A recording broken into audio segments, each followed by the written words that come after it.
¿Qué tal, amigos? Hoy voy a examinar este video que se llama La potencia de existir, manifiesto hedonista. La potencia de existir es un libro del filósofo francés Michel Onfray, con un explícito subtítulo, Manifiesto hedonista, publicado originalmente en Francia en 2006 y traducido al español en 2008. Occidente ha redactado una historia de la filosofía destinada a ensalzar la religión de la idea y su consecuente idealismo. En esta religión laica, que es la filosofía idealista, Sócrates es el Mesías y Platón es su principal apóstol. Bueno, si encuentro algo que valga la pena comentar, lo comentaré. Entonces, dentro de todas las alternativas, decidió tomar la de los epicúreos, que tienen esta rama, digamos, del hedonismo. Frente a la revelación, la razón occidental. Sócrates es el punto de partida de la historia oficial de la filosofía. La filosofía es antes de Sócrates o después de Sócrates. Y sobre ese camino es que el cristianismo se convirtió en religión y filosofía oficial. Y ahí empezamos a diferir, ¿no? Alguna vez, fíjate, esto parece como una caja de resonancia. La doctrina cristiana ni siquiera tiene que ver con los griegos. La doctrina cristiana se basa en el hecho histórico de que el Mesías se encarnó conforme a lo que decían las escrituras judías, hebreas.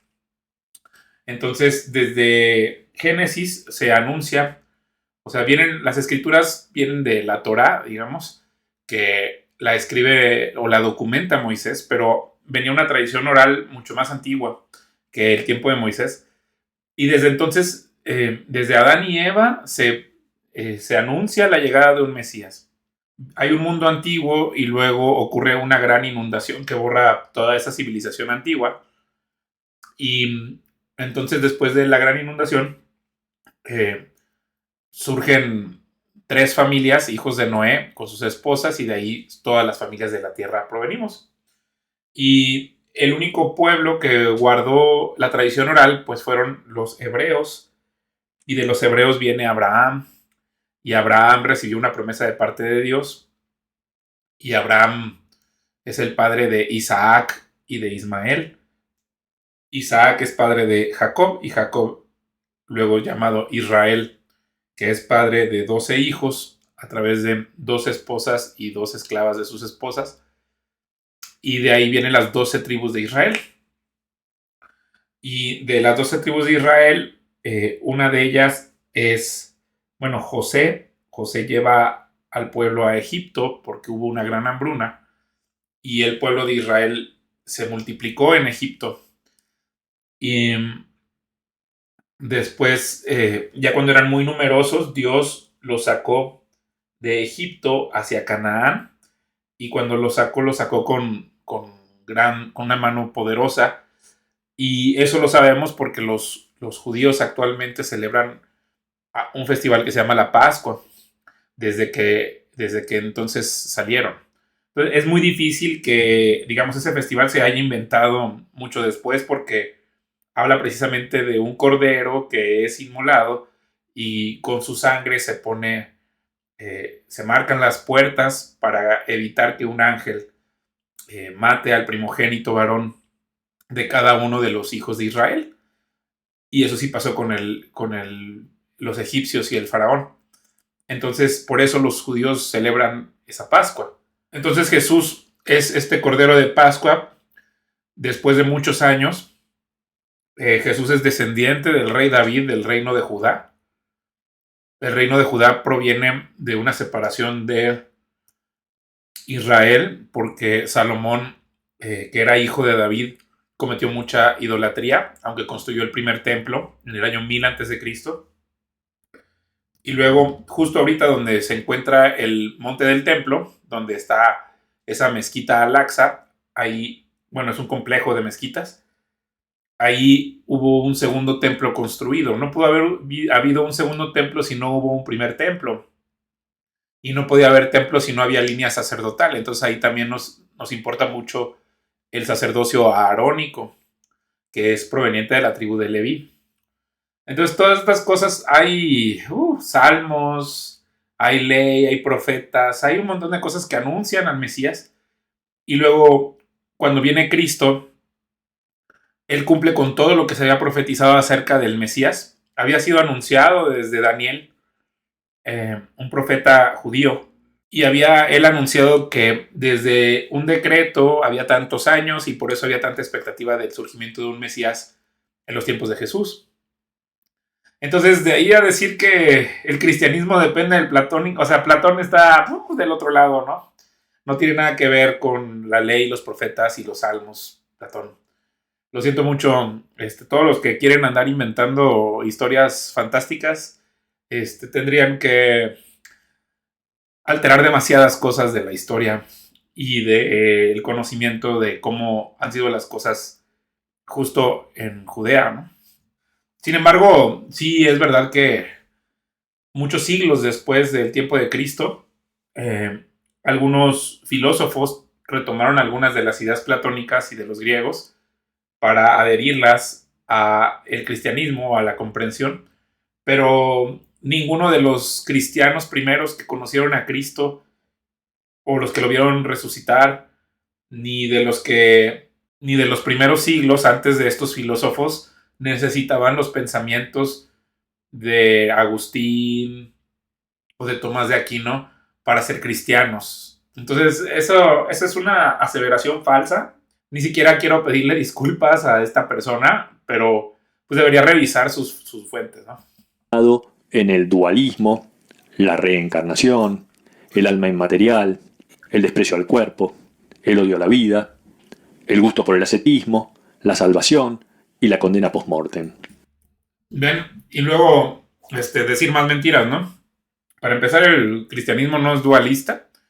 El cristianismo propone que somos espíritu, que vive en un alma, que vive en un cuerpo. La reencarnación, quién sabe dónde se la inventó. Nosotros solamente dice en la Biblia que está escrito para todos los hombres que mueran una sola vez y después el juicio, que vamos a enfrentar un juicio, que sí vamos a heredar una vida eterna en la Jerusalén celestial. ¿Qué más? Desprecio del cuerpo y ascetismo, pues no, el cristianismo no tiene ascetismo, de hecho es todo lo opuesto. Cristo, su primer milagro público fue convertir media tonelada de agua en vino y la esencia de uno de nuestros sacramentos es comer pan y vino en la cena del Señor. El otro sacramento es ser sepultados en agua y resucitar como Cristo. Y el otro, que no todo el mundo está de acuerdo conmigo, pero es que nosotros el primer día de la semana celebramos que Cristo se levantó de entre los muertos. Y el odio a la vida, bueno, él sabe de dónde se lo saca si nosotros vamos a heredar la vida eterna, ¿no? Entonces, ya de entrada, a ver que un cuate empieza a decir mentiras acerca del cristianismo, ya tiene que dejarte dudas acerca de la integridad de esa persona. Luego Kant retoma la idea del espíritu y más tarde Hegel la consagra. La historiografía dominante es idealizante y se sostiene en tres momentos: el platónico, el cristiano y el idealismo alemán, es decir, Platón, Descartes y Kant. Pero existe una contrafilosofía, y en ella es que se afirma Michel. ¿Y dónde está el cristianismo ahí? ¿Ven? ¿Cuál de estos autores es cristiano? ¿Descartes es cristiano? O sea, ¿ustedes creen que la filosofía cristiana depende de Descartes? Ay, no. Frey es la filosofía materialista. Todos enemigos despreciados del platonismo, caídos en desgracia. Demócrito, Diógenes, Epicúreo, Erasmo, Montaigne, Bentham, Emerson, Thoreau, Nietzsche, hasta llegar a Deleuze y Foucault. El platonismo expresa un prejuicio antimaterialista y desencadena la furia de los idealistas. Bueno, también parece como que está atrasado, ¿no? Justo acabo de revisar a Thomas Nagel, tiempo después de que este señor escribió su libro de La potencia de existir. Siendo ateo, hace una refutación muy decidida acerca de que el materialismo no tiene un sustento. Debería revisarlo. Un mismo ateo está refutando el ateísmo, el materialismo por lo menos.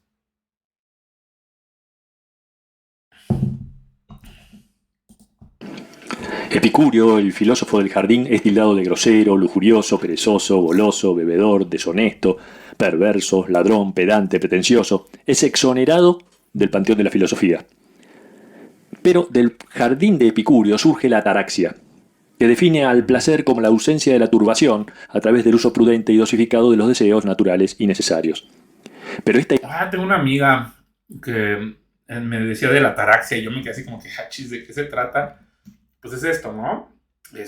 Vivir una vida de placer con ausencia de turbación. se traduce erróneamente, interpretando la ataraxia como la voluptuosidad trivial de la bestia abandonada al goce más brutal. Voluptuosidad de la Pero ¿cuál bestia es este reproche? Se arrojada pregunta al goce brutal. Onfray.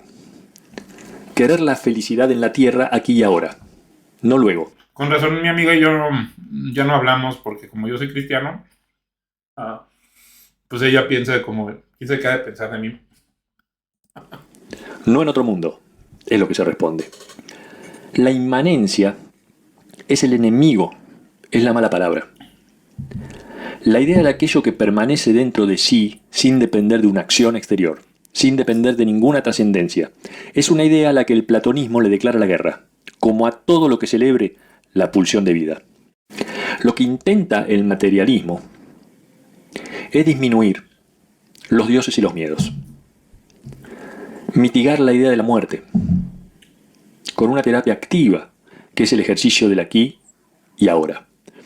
Preferir las filosofías pequeñas y viables a las construcciones sublimes pero inservibles. Rechazar el dolor como acceso al conocimiento y a la redención. Procurarse el placer y la alegría.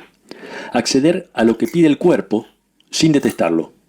Dominar las pasiones, los deseos y las emociones. Pero no para extirparlos. De lo que se trata entonces es del proyecto de Epicúreo, el del puro placer de existir. Se trata de la filosofía de Diógenes. Solo existe lo real. Solo cuenta lo real. No existen otros mundos. La realidad se reduce a la materialidad. El hombre es la medida de todas las cosas. Diógenes es el que vivía con los perritos. Y entonces ellos dicen que no existe Dios. O sea, que nada más existe lo material. Por ejemplo, que nuestros pensamientos provienen nada más de la sinapsis de las neuronas. Y que no existe la conciencia, me imagino que eso es lo que... O que la conciencia es nada más un subproducto de nuestras reacciones físico-químicas. Me imagino que eso es, ¿no?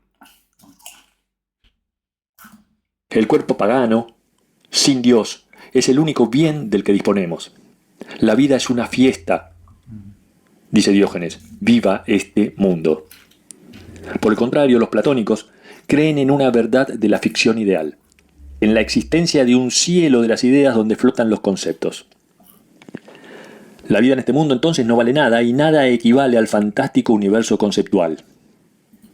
Pero si se fijan, por ejemplo, en el principio creó Dios los cielos y la tierra, no tiene nada que ver con los griegos. O bueno, probablemente los griegos lo heredaron de su padre Jafet, ¿no? Porque Jafet también es hijo de Noé. Entonces, por ahí alguien les habló de que existía Dios, pero los hebreos son los que conservan esta idea de un Dios monoteísta trascendente a lo que creemos que es la realidad física, ¿no? A la tierra.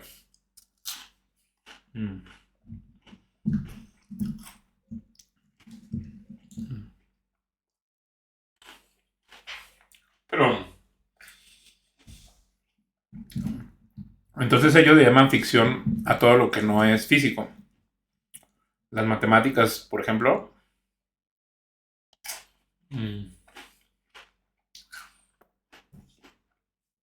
O los conceptos de justicia.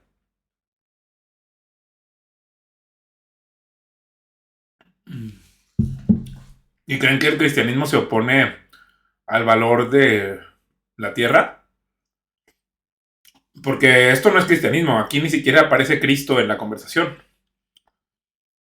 Ahora, Cristo mmm, nos enseña que somos espíritu con alma y que vive en un cuerpo. Cristo mismo estableció la cena del Señor con pan y vino. Ni modo que a Dios no le importen las cosas materiales. Si Él estableció vino en el fundamento del testimonio de su resurrección. Ven, es que ese es el problema de hablar de cristianismo con gente que ni siquiera se interesa en estudiar el cristianismo y no creas que está muy separado, no es una religión oculta que, o sea, todo el mundo tiene acceso a una Biblia hoy.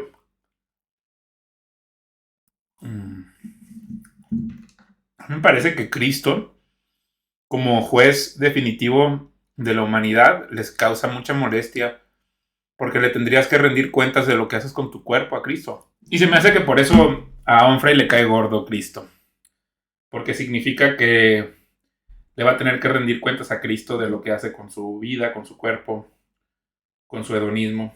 Y parece que todo esto que está haciendo es nada más para autojustificarse y creer que tiene la conciencia tranquila. Ve al grado al que llega su soberbia, que hasta tiene que volverse filósofo y escribir libros para sentirse mejor acerca de su pecado. Y yo no lo estoy condenando. Al revés, creo que existe la vida eterna y que Dios ha extendido y ha entregado a su Hijo Jesucristo para perdonarnos todos nuestros pecados. Viva la muerte. Nietzsche, en La Galla Ciencia, afirma que toda filosofía se reduce a la confesión del cuerpo. El pensamiento surge de una carne subjetiva que dice yo, y el mundo que la contiene no desciende del cielo, sino que surge del cuerpo, brota de la carne. Sin embargo, en la aristocracia de la filosofía reina Platón, el enemigo de Epicúreo. Bueno, Nietzsche ya estaba como loquito, ¿no? Alucinando. Y él crea toda una minilogía, porque no se llama teología, es su ego, su pequeño ego, de la soberbia, ¿no? Y le enseña a la gente cómo ser soberbios y justificarse con eso. Y bueno, del otro lado, la aristocracia filosófica, antimaterialismo de platónico. Ni siquiera el cristianismo tiene que ver con platonismo, ¿eh? Eso también se los voy a ir advirtiendo. La tradición filosófica se opone a que la razón brote del cuerpo, rechaza la materialidad y la mecánica del ser, rinde honores al fantasma de un pensamiento sin cerebro.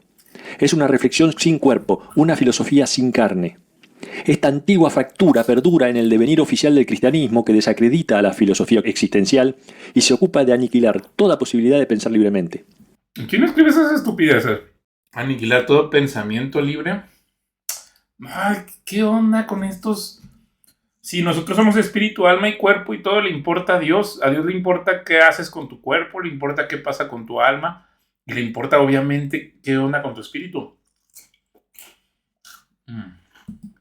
Hay que seguir las enseñanzas de San Pablo. El ágora y el foro es el lugar.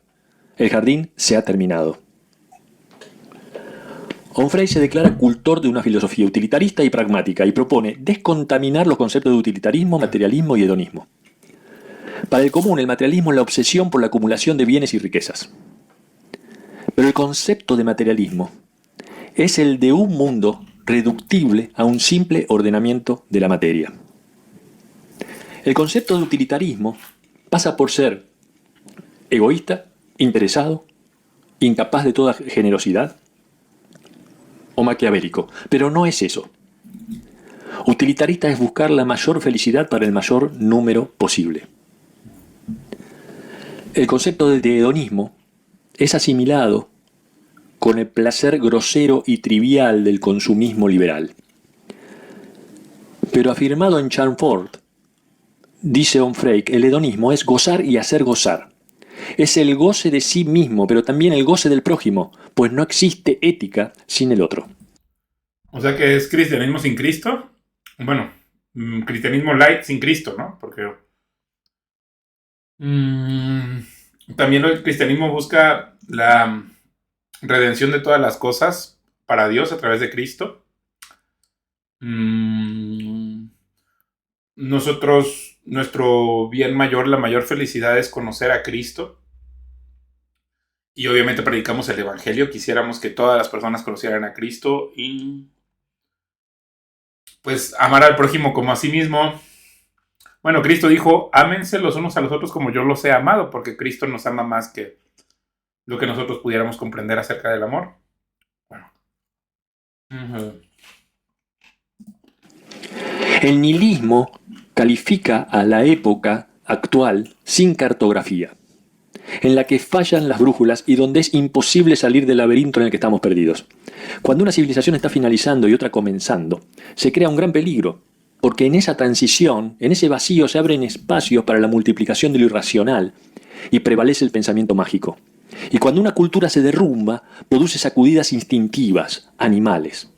La respuesta a este nihilismo posmoderno no es la restauración, no es el integrismo o una nueva reforma.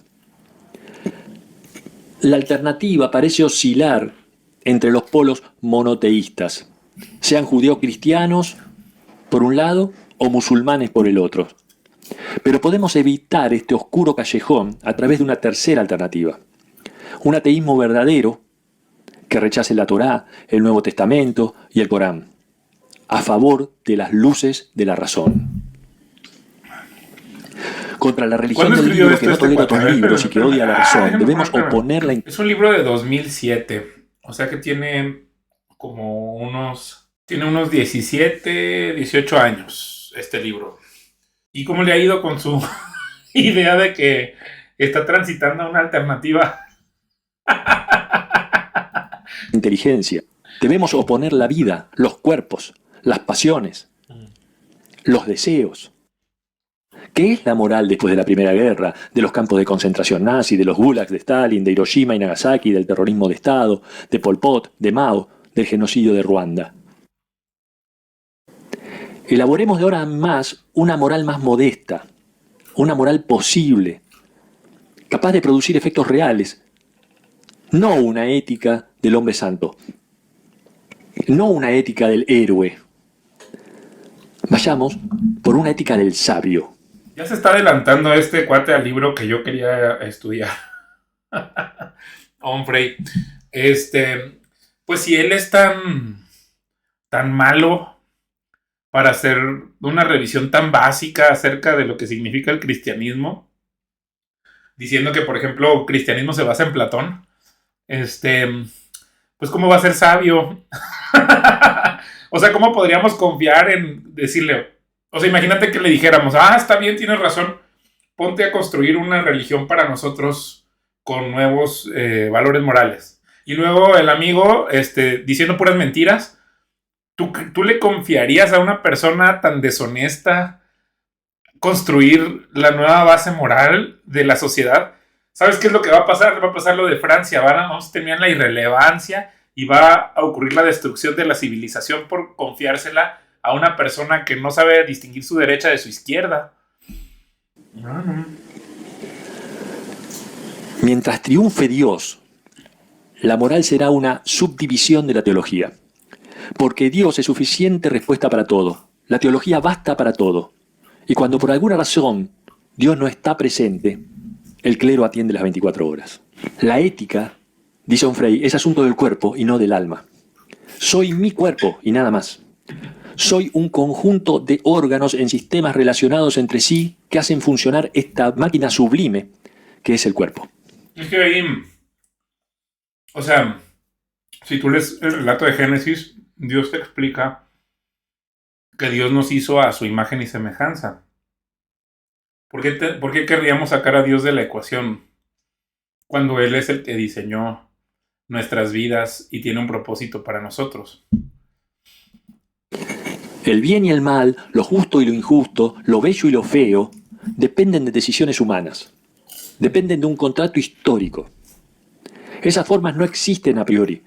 No hay moral sin conexiones neuronales que lo permitan. Este cuate está décadas atrasado. No, pues ya le dieron jaque mate a estos cuates. La moral no es un asunto teológico entre los hombres y Dios, sino una historia inmanente que concierne solo a los hombres. La moral universal, eterna y trascendente, debe ceder paso a la ética particular temporal e inmanente. No se trata de buscar la santidad. Estos payasos. Se trata de encontrar la sabiduría. Ante la relación triangular con Dios, Onfray propone una geometría de círculos éticos, que partiendo de un foco central, el yo, organice la ubicación del otro. Acercamiento y expulsión hacia los bordes, una ética dinámica, siempre en movimiento. O sea que este cuate también, geometría circular, está planteando egoísmo, ¿no? Entonces, maximizar el placer, ¿o qué? A ver. El otro es responsable de su lugar en mi esquema ético. Así no existiría un lugar definitivo, sino fluido, de manera tal que no hay amistad, sino demostraciones de amistad. No hay amor, sino demostraciones de amor. No hay odio, sino demostraciones de odio. ¿Y entonces en su nueva ética no existe la hipocresía? Hechos y gestos forman parte de una aritmética que permite deducir la naturaleza de las relaciones de amor, de ternura, de amistad o de todo lo contrario.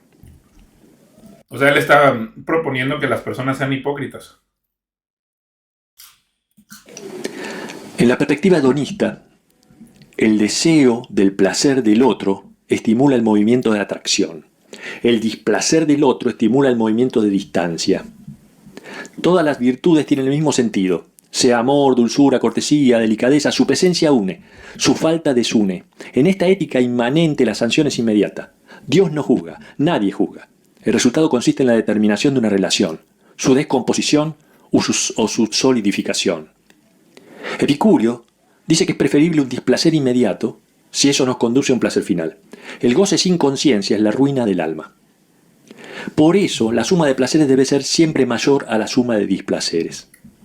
El sufrimiento para la ética hedonista es el mal absoluto, mientras que el bien absoluto coincide con el placer definido como ausencia de perturbaciones, la serenidad y la tranquilidad del espíritu.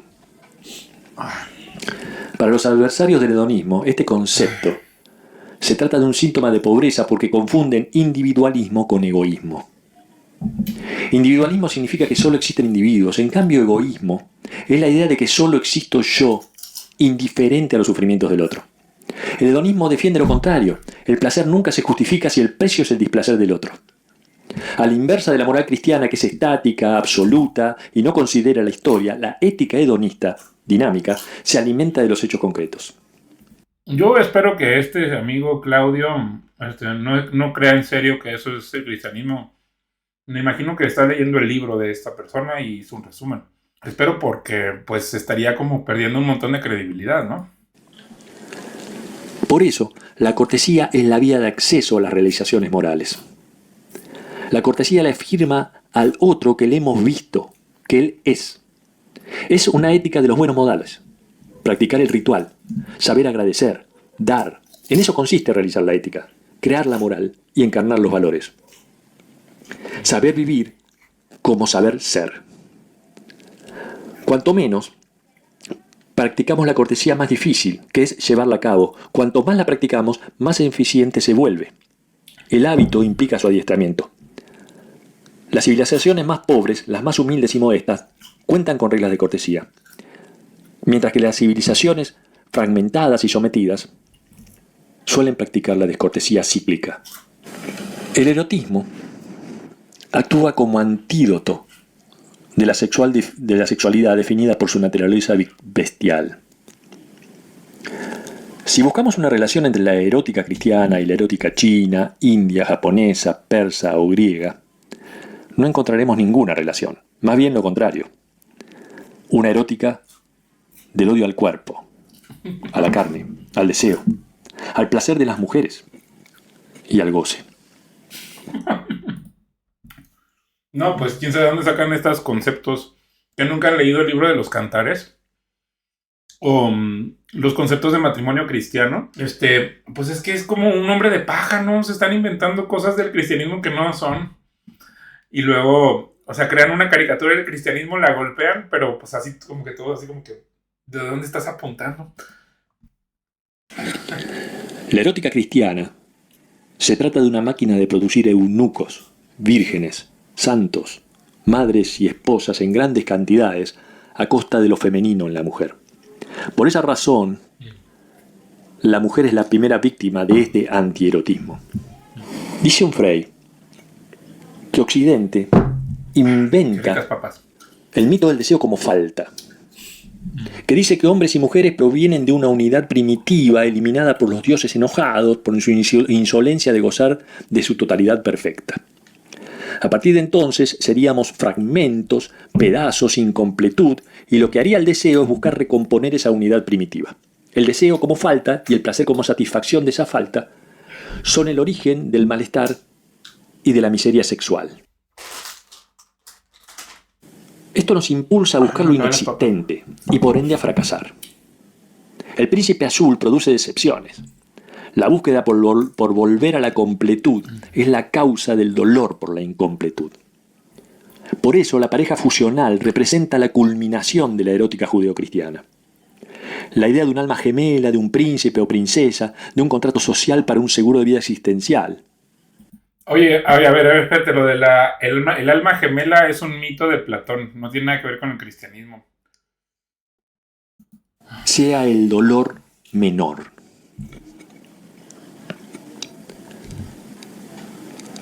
Se cree que el deseo desencadena una formidable fuerza antisocial. Por eso se lo captura y domestica. El deseo representa una energía peligrosa para el orden establecido. Bajo el imperio del deseo está en riesgo el tiempo ordenado. El ahorro, la sumisión, la obediencia. Se impone la idea que para existir y preservarse la sociedad debe someter a esta potencia salvaje que es el deseo. Reducir los deseos y placeres reduce la increíble potencia de lo femenino. El placer de las mujeres... Bueno, ven, ahí es donde está equivocado. Ay, creo que me manché. Con papas. Creo que ahí es donde está equivocado porque justo la oración es el intercambio de deseos con Dios, ¿no? O sea, no... Cristo nunca dice que suprimamos el deseo. Otra vez el cristianismo no está en contra de los placeres, al revés, es un Dios que celebra las festividades. Él es dueño de las festividades y de la alegría y del gozo.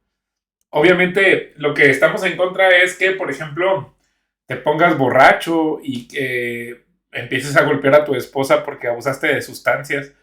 Pero no, el cristianismo no está en contra de que tomes alcohol, ni tampoco está en contra del sexo.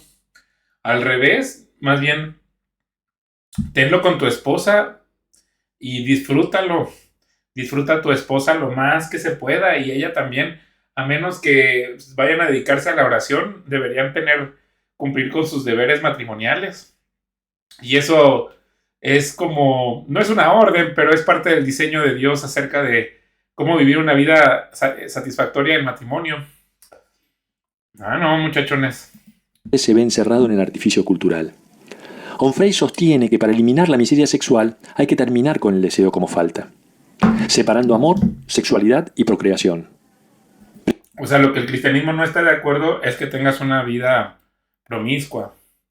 Y que estés, por ejemplo, si estás casado, que estés como en adulterio, buscándote parejas fuera del matrimonio.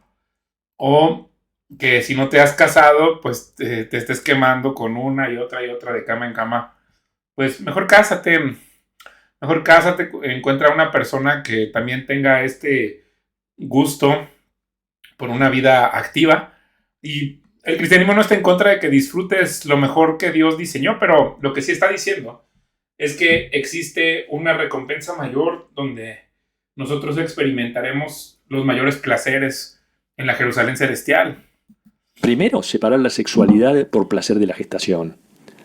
Segundo, posibilitar la sexualidad sin amor, lo que no significa sin ternura o afecto. La relación sexual no aspira a producir efectos en un futuro cercano, sino a gozar en plenitud del puro presente. La idea del puro instante no excluye su duplicación. La reiteración de estos instantes genera la larga duración. En lugar de empezar por el final, de apostar a consumar una historia, fabriquemos esa historia, pieza por pieza. El instante no funciona como un fin en sí mismo, sino como el momento arquitectónico de un movimiento posible. Todas estas son babosadas para convencer a una chava para llevártela a la cama, ¿no? La superación de la naturaleza crea al humano. Onfray postula superar lo humano, que no significa el fin del humano. El objetivo es su perfeccionamiento. La humanidad no surge de la forma humana, sino de su relación con el mundo. No basta con estar en el mundo. En el mundo también están las cucarachas, dice Onfray. Hace falta una conexión, una relación interactiva. La humanidad de un individuo se define por una triple posibilidad. Una conciencia de sí, una conciencia de los otros y una conciencia del mundo. Con todas las posibilidades resultantes entre sí mismo y sí mismo, entre sí mismo y el otro, y entre sí mismo y lo real. El que ignora quién es el otro y qué es el mundo, está fuera de la humanidad aunque esté vivo. O sea que es una forma de vivir en el mundo en la perdición, sin contar la existencia de Dios, ¿no? O sea que Dios te va a juzgar por tus actos y que le vas a rendir cuentas. ¿Sí, verdad? Más o menos. La existencia, dice Onfray, no vale por la cantidad de vida vivida, sino por su calidad. Morir bien es mejor que vivir mal. La muerte nos concierne como idea, pero no tenemos poder sobre el hecho de que vamos a morir algún día. ¿Sabes a qué me suena esto? A la filosofía que tienen los que están en el crimen organizado, que están en los estupefacientes y todo esto, ¿no? Tanto más vale aceptarlo. Actuemos entonces sobre esa idea. Resistamos la muerte con la fuerza de la vida. Vivamos la plena vida, totalmente, con voluptuosidad. Lo esencial consiste en no morir en vida, en aprender a vivir. Apuntemos hacia una política hedonista, aspirando a la creación de sectores puntuales, espacios liberados, comunidades nómadas, no a una revolución universal, sino a los momentos que evitan los modelos dominantes. No, pues. Aspirar a una sociedad en paz y a un mundo feliz es un deseo infantil. En este universo de redes construyamos utopías concretas, islotes reproducibles. Integración de individuos para participar en experiencias fraternales. Microsociedades electivas que... Usted está hablando de orgías, ¿no? Bueno, está bien. Pues muchas gracias por escucharme y hasta la próxima. Bye.